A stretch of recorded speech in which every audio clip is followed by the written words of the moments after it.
അസ്സലാമു അലൈക്കും വറഹ്മത്തുള്ളാഹി വബറകാതുഹു. മുത്തുനബി സല്ലല്ലാഹു അലൈഹി വസല്ലം പറയുന്നു, ഇതൊരു അത്ഭുത വിളക്കാണ്, ഇതൊരു വല്ലാത്ത നിധിയാണ്.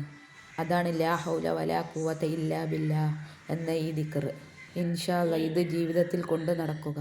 ദിവസവും 100 പ്രാവശ്യം ചൊല്ലിക്കോ, എവിടെയും പരാജയപ്പെടില്ല.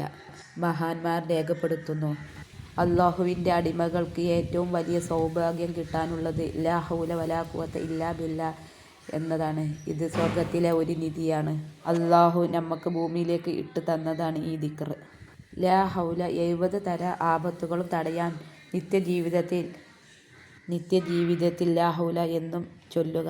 ചുരുങ്ങിയത് 100 വട്ടം ചൊല്ലാനെങ്കിലും ശ്രമിക്കുക.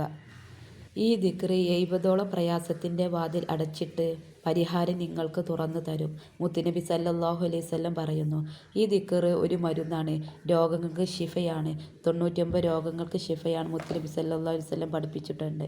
ടെൻഷൻ മാറാനും ഈ ദിക്ർ കഴിയുന്നതും ചൊല്ലുക. ഇൻഷാ അല്ലാഹ്. അല്ലാഹു സുബ്ഹാനഹു വ തആല തൗഫീഖ് നൽകട്ടെ.